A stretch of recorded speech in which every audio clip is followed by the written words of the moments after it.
All right. Hello, everyone, and welcome to Get Those Cryptos, where we talk about all things cryptocurrency and blockchain technology. I have been gone for a week. I didn't do my video last week, but it was for a good reason. I went to Chicago and it was a blast. It was my first time I've ever been, and it's a great city. It's kind of like in New York, but it's a lot cleaner. People are friendly, although people are very friendly in New York, and I do love New York as well. But if you haven't made it to Chicago, definitely go there. And in the meantime, just so happens that right when I leave, the market goes down. And I'm sure many of you were wondering what is happening, and I couldn't answer many questions or anything. But here I am. Let's play a little bit of catch up. And it's interesting because there's actually a lot of good news regarding cryptocurrencies and especially blockchain technology in general. There hasn't been that much FUD, fear, uncertainty, and doubt in the market for whatever reason. It still keeps going down. And there's a lot of speculation as to why. Some people think it's that these Bitcoin futures and these different futures that are starting up, and the Ethereum futures trying to get started up. I think it just did. These are causing the price to go down because basically people are betting against the price of Bitcoin. And so maybe that's the reason. No one really knows, to be honest. Even if people say they know, they don't really know. Also, please make sure to comment any questions and to let me know if the audio is good. I'm using a new microphone that I got, and it should be pretty good. So definitely go in the chat and let me know. And again, if you have not subscribed to this channel already, please make sure to do so and like this video. So first off, let's get started with a screen share. Need to do that, don't I? All right, so let me share my screen.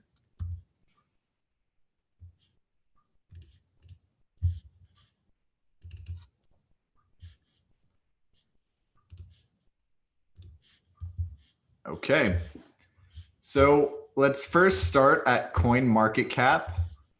Today, usually I do this show with Mason, who worked at a crypto exchange in Hong Kong called Gatecoin, but he actually moved back to America, and now he's on a deserved vacation. So he will be with us next week, and he might not like that I'm using CoinMarketCap. He prefers on-chain FX.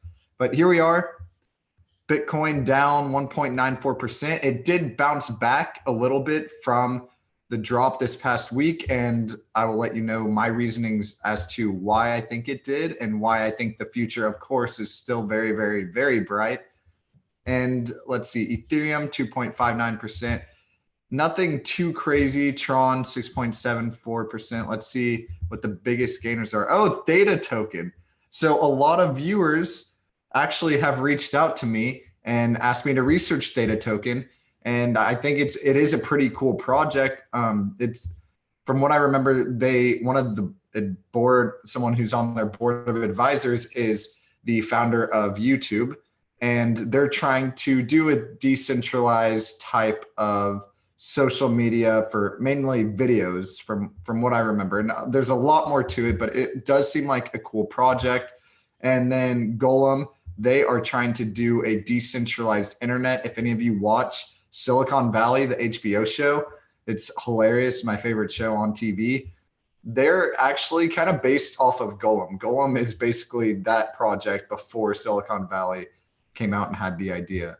Mithril, I've seen a lot. To be honest, I don't know exactly what they do, but nothing too crazy besides Theta and Golem. Let's see the biggest losers. I don't know any of them besides Nexus. Waves, actually, there was some FUD on Reddit. For those of you who do go onto Reddit and read a lot about cryptocurrency news and everything, be very weary about what you read and what gets upvoted and what you digest as content, because on Reddit, there were 3 different articles about 3 different coins that came up and was voted on the top page of Reddit in the cryptocurrency subreddit. And it basically said that Waves, the creators were doing something that was just terrible and unethical. And it turned out to be completely untrue. And there were, like I said, 2 other projects, one about ICOs, the other one was Waves, and I forgot what the other one was. Oh, it was the one that It's very controversial. Verge. And so they were saying Verge got hacked a third time. It was untrue. So again, make sure to always do your own research. So not too much happening in the market.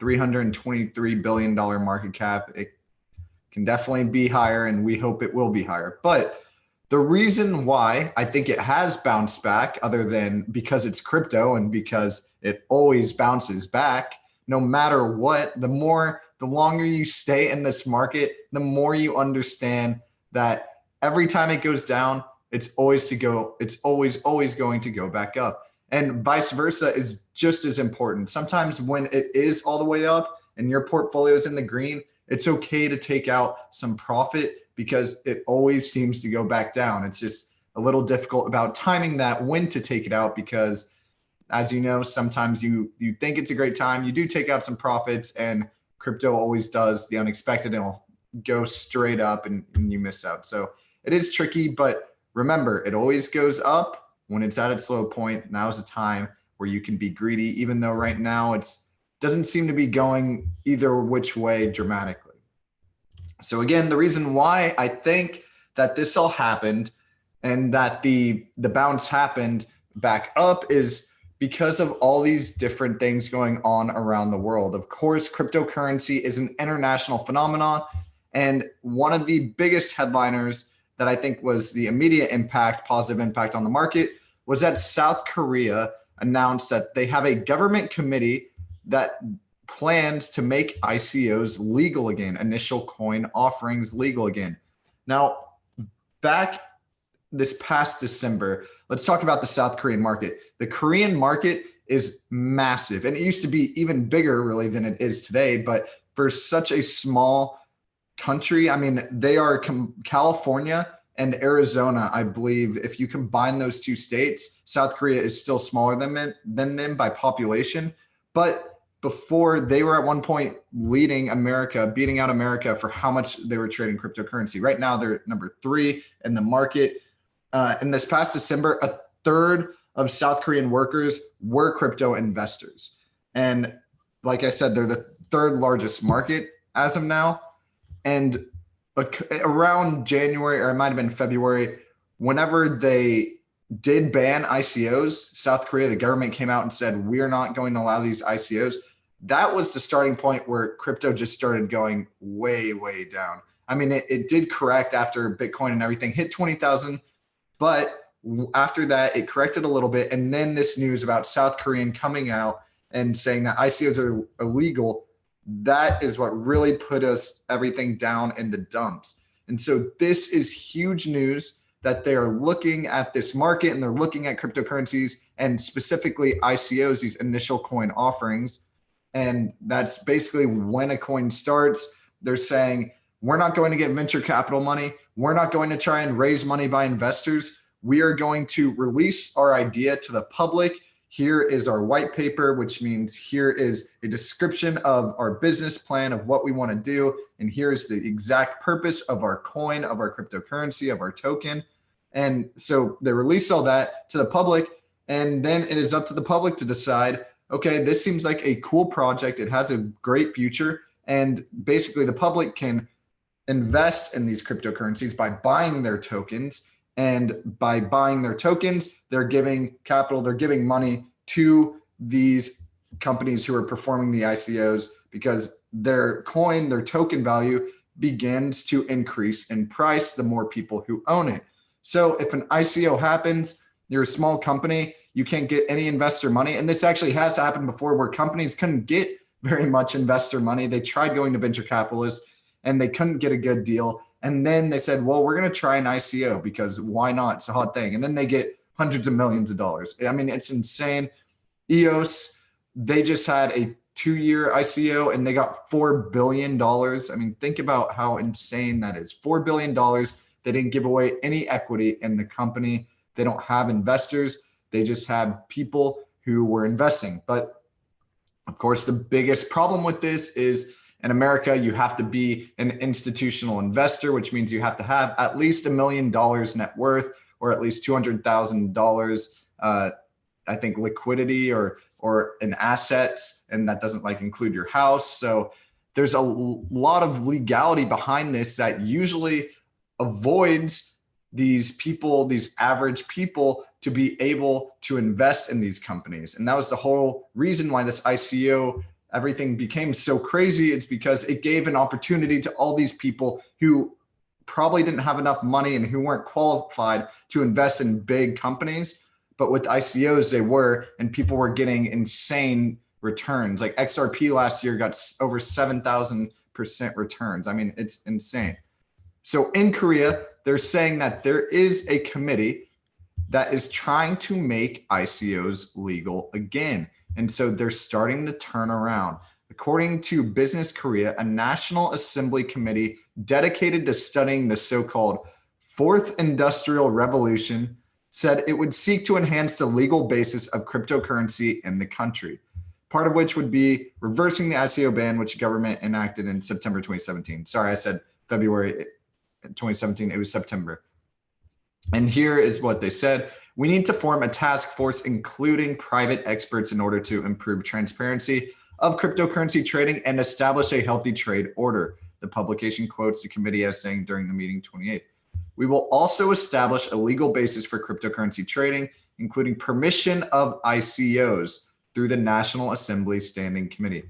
So this, again, is so big because Korea is such a huge market. And when they banned ICOs, the market really got scared and everyone pulled out. But now that governments are having time and they're having the actual resources and people who are experienced in this field and experts to look at cryptocurrencies, to look at ICOs, to look at blockchain, all these countries are starting to turn around and say, hey, we might have, put down some regulations a little bit too quickly. And it makes sense as a government because this came out of nowhere and a lot of people were losing money. A lot of people were making a lot of money. And before they could actually evaluate it, they didn't want any more citizens to get hurt financially. So they just had to shut it all down. They had to stop ICOs. So it makes sense trying to protect the citizens. And now throughout this time, they have been reviewing what cryptocurrencies really are and the technology behind it and the potential behind it. We saw this with France. The financial prime minister, he came out and he said, I was naive, basically. That's not exactly what he said, but he said basically a year ago, I was naive and I didn't exactly understand cryptocurrency. And now for the past year, I have been researching and developing everything within cryptocurrency and blockchain technology. And I can tell you that it is the future. And I want France to be on the forefront, especially within Europe. So you see a lot of these countries turning around. And one of them now is South Korea, which is a huge, huge market. Now, the next article I want to talk about, I'm just looking over here at the chat if anyone has any questions. So the next article I want to talk about is just about how more people are getting into the cryptocurrency space. So really, you haven't heard that much news, especially on mainstream media. Good for all of you for watching this YouTube channel every Wednesday and following up with all of these different cryptocurrency trends, because it will pay off. The more you know, all this knowledge that you're accumulating over time is going to pay off, and it is going to be so, so valuable in the end. And so a lot of people don't see headlines like this. This is huge. More people opening crypto trading accounts in Brazil than traditional securities. That's pretty mind-blowing. Think about how big Brazil is, the biggest country in Latin America. And basically this article is saying that Brazil never misses a tech trend, but they're rarely ever in front. They're not the very, very first people, but they always follow suit, especially behind America, and that they're very supportive. And you can see here today, it exchanges around a year ago, an exchange called Foxbit. I believe that's the biggest exchange in Brazil, had roughly 100,000 registered users. Okay, pretty good. But I mean, compared to actual security, traditional security accounts, 100,000 isn't going to cut it.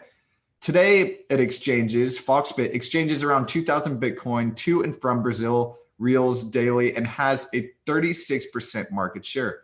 They also have 400,000 registered users out of the estimated 1.4 million that have opened accounts with them and their three main competitors in less than 2 years' time. Compare that to the roughly 600,000 who have stock brokerage accounts, and it's plain to see Brazilians have discovered cryptocurrency. In 2016, Brazilians moved 160 million in and out of Bitcoin. Last year, hit around 2.4 billion.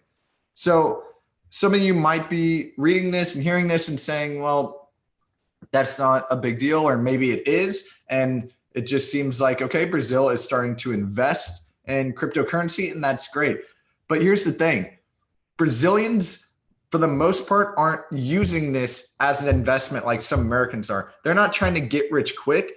They're using this as a real world use case because their government is corrupt, because they could have something taken away from them. And there is so much uncertainty for them, so much financial uncertainty, that crypto is actually the safest option, which sounds crazy to say, but these people are the people who are literally getting cash and they're putting it in their mattresses. I mean, that is real. And now there's an alternative where they don't have to do that. They can store all of their wealth in cryptocurrency, and it can go from country to country. It's completely international. And the best part is that the government can't take it away from them.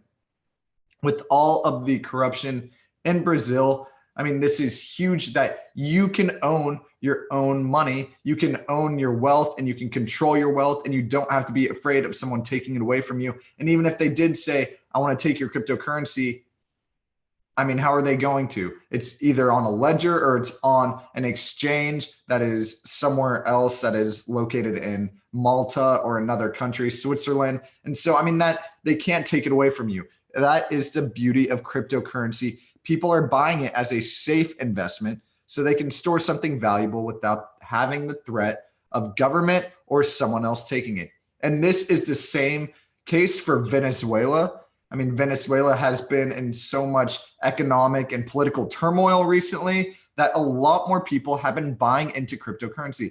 And we saw this in Greece as well when they had their crisis. And we'll talk a little bit more about that in the next article. But there is a direct correlation with economies going down and losing a lot, whether it's their, bonds are going down like with, or the bond yields are going up with, which is what's happening in Italy, and a lot of economic uncertainty is happening in Italy. We'll talk about that in the next article, but there is a direct correlation.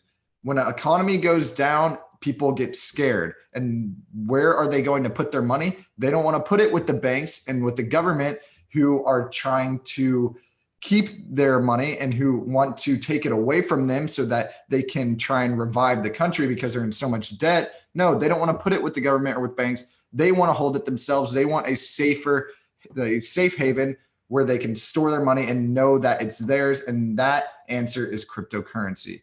And this is also happening in Zimbabwe. Zimbabwe has $100 trillion bill. I mean, think about that. They have $100 trillion bill, and it can maybe buy you a loaf of bread. How insane is that? Everything's just so hyperinflated, and that is a perfect environment where cryptocurrency can have a real world use case. And I mean, the Zimbabwe $100 trillion bill, really the only value that it has is that people from outside Zimbabwe are actually trying to get that bill as a collector's item because it is so ridiculous. So it is just insane. Some of these economies around the world, and with all of these governments that are political and unstable right now, it's happening all over the world. This is the chance where cryptocurrency can come in. This is the chance where cryptocurrency can really rise, and you can start seeing it more and more in the news. And just like last year around this time, this is when it started to rise. So next, I said that we would talk about Italy a little bit. So Italy is in a big political crisis. If you have seen, there was the group, I forgot exactly what the group was called. There were two different groups. Let's see if it's here. I forgot exactly what the group is called, but basically there's a lot of economic turmoil and political crisis in Italy. And some people have even said that they are trying to get out of the Eurozone and they're trying to get out of maybe even the EU. And so that's probably not going to happen. But here's what I was thinking of: the Five-Star Party. So the Five-Star Party threatens exit from the Eurozone, which has once again put up the idea of a Euro breakup in the forefront of investors' minds. And I mean, everything has just been going down in Italy. Their, excuse me, their markets have been down 13% within the past month. And you can see here that there is, just as I was saying before, that there is a direct correlation with Bitcoin and other cryptocurrencies and political uncertainty. And so now you actually do see a lot of Italians, a lot of people with this uncertainty moving into the crypto markets and buying more Bitcoin because it is safer. So market observers noted that Tuesday's rally was occurring at the same time as political uncertainty in Italy gripped financial markets. You can say that maybe that's just a coincidence, but I don't think it is. Actually, I know it is not, because during the financial crisis in Greece a few years back, as I was mentioning before, Bitcoin investment in Greece shot up 79% during that small window. And I was listening to a podcast with some executives from Coinbase, and they said that during that time, during the Greece turmoil and during Venezuelan times, when they were struggling with their economy, and during both those instances, the amount of new entries from those countries nearly tripled. So it's a fact that people feel more comfortable investing in cryptocurrencies and blockchain-backed assets, digital assets, that people feel more comfortable when their respective countries are in trouble and when there is uncertainty. And so right now it's going to be really, really interesting to see where Italy goes with all this and if cryptos can really make a rise in that country. Because to be honest, I haven't really heard too much about Italy. They haven't been in the news that much when it comes to cryptocurrency, but it will be really, really interesting to see. Right now, Tom Lee, he's a big crypto investor, and he's oftentimes on, I think, CNBC or Bloomberg. And he reached out, he came out and said, to an extent, I think it's good to see Bitcoin rallying with gold as the adverse developments in Italy and globally are pushing investors to risk off. And he was saying it's good to see Bitcoin as an uncorrelated trade on a risk off day. So sometimes he has some crazy claims. He's one of the guys, everyone in cryptocurrency says that Bitcoin will be at least at 50,000 at the end of the year. I think he might have said something more realistic, like 25,000 or something. But again, we've seen it in Greece. We've seen it in Venezuela. We've seen it in Zimbabwe. We're seeing it in Brazil, and we're seeing it in Italy. Who's next? It's all coming together. It's all happening. It's the perfect storm. I'm telling you, this feels like the quiet before the storm. So just keep an eye on everything that's going on. And remember, always remember that it's not just the United States, because I talk to a lot of people within the United States, and that's all they're focused on. And of course, the United States is a huge player, and you need to keep in mind what's going on with the SEC and how they're going to rule and regulate all this. But this is an international market. Nothing has seen something like this before. Next, let's talk about China. So Chinese president, bullish on blockchain, calls it a breakthrough technology. The Chinese president, Mr. Xi Jinping, I think I said that correct, openly acknowledged that blockchain is a breakthrough technology in his speech on nascent technologies on May 28th, which was 2 days ago. It took a little bit time to get here to the US, but let me find this quote, the exact quote from him. He also said that technologies like the Internet of Things, for those of you who don't know the Internet of Things, that's just things, all of these technologies connected in this world. It's also called IoT. So I have my smartphone, I can turn on my lamp with this smartphone, and then I can start my car from the smartphone. And when my lamp turns on, then my printer will turn on. Everything is connected. Everything is smart. And then artificial intelligence, that is, of course, as you use things more, they can actually grow smarter. So the more, say, you use your phone, the more it'll tweak your preferences. Like on Facebook, your newsfeed will kind of change according to you and what you like. So that is artificial intelligence, computers and machines becoming smarter and learning as you grow. And of course, there's a huge debate about this, at what point do machines and technology, at what point does it get too complex, too smart, and overtake humans? I mean, that's a serious concern. If you've seen Silicon Valley, that's one of the problems, and it can start to get emotional and everything. It's crazy. And then of course, there's blockchain. So think about this.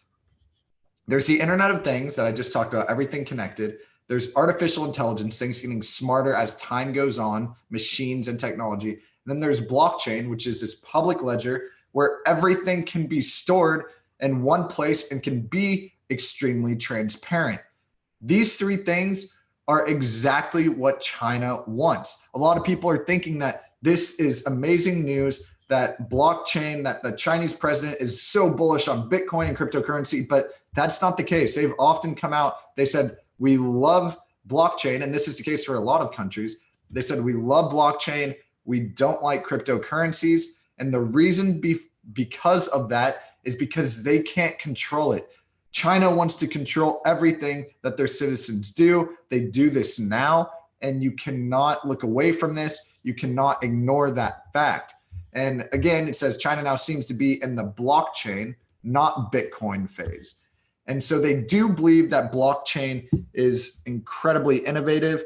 And here's a scenario to paint that I was thinking about earlier as I was reading this article. So think about you waking up and you ask your Amazon Alexa for the weather. It responds to you and it knows exactly where you are. It is smarter over time. It knows your voice. That is the artificial intelligence talking to you.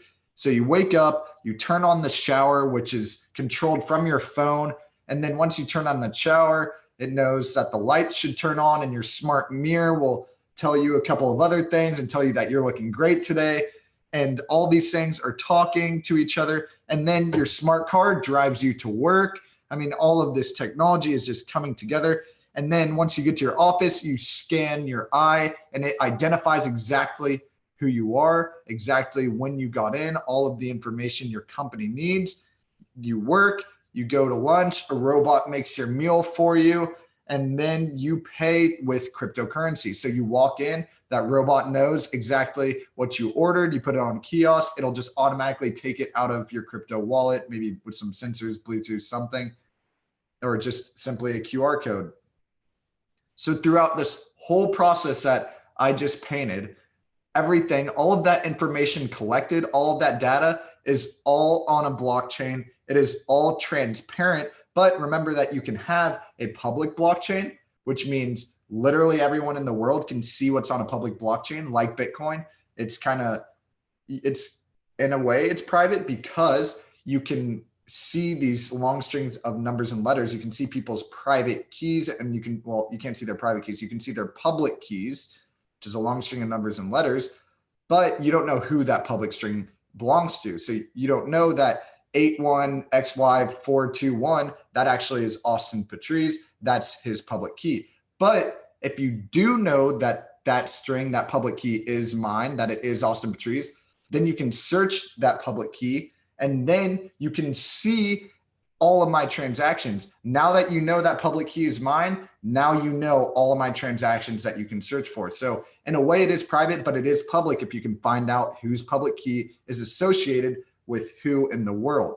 And so you can also have a completely private blockchain where all of that is hidden. Now imagine a world where everything I just described, all this technology talking, is built on a blockchain and it is controlled by the government of China. So all of these things, a lot of businesses, when they get too big, China, the government will overtake them because they don't want to lose power. And so if all of these businesses are being owned by China, that means China will have all of this information on a blockchain and that they will be able to control their citizens better than ever. So imagine that and keep that idea in the back of your mind. And that is the reason why I think China is so excited about blockchain. Now, whether that is a good thing or a bad thing for cryptocurrency, I'm not so sure. I mean, right now they're already using a ton of cryptocurrency with WeChat and Alipay. So it's a matter of time, I think, until one of these other cryptocurrencies, I know Neo is one that is trying to work very closely with China, although sometimes they say that they're international, but it seems that they're really trying to work with China and the government.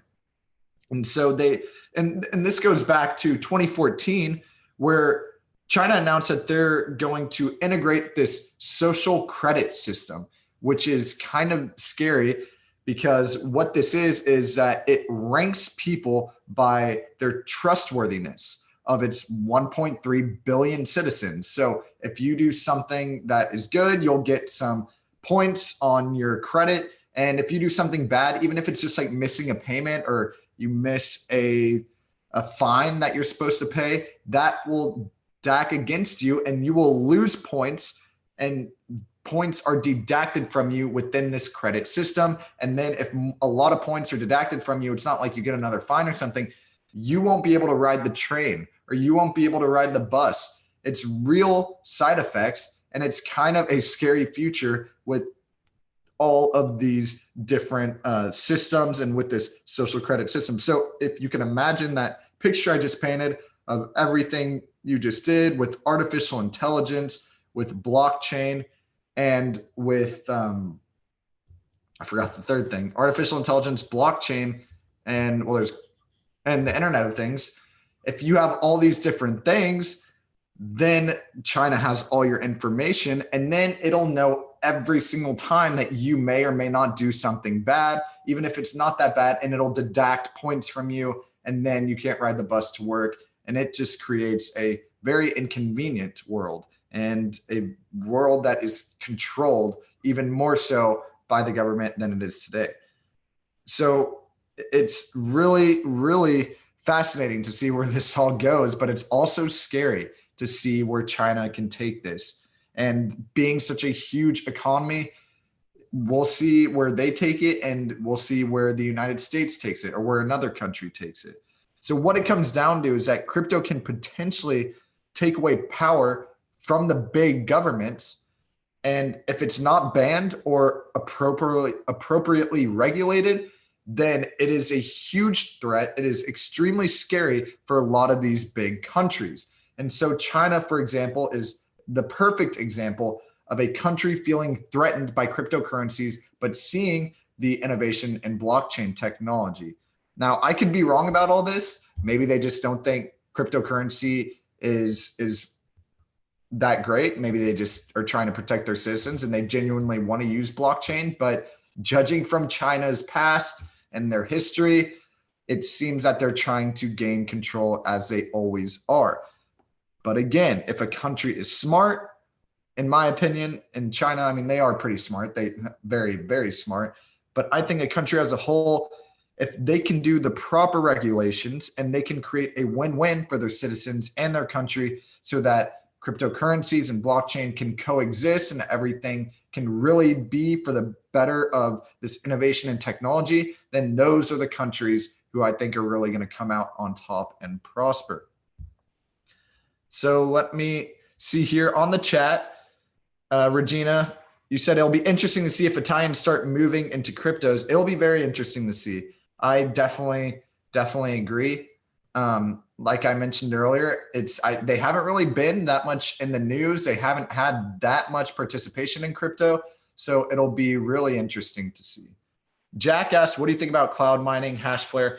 I looked into cloud mining a little bit, and I really, to be honest, I mean, I didn't look into it like that much, but when I did look into it, they said it was extremely difficult to get in, that it was like a huge waiting list. And it's probably died down since then because this was around like January or February. Everyone was trying to get in, but I have to do more research on cloud mining.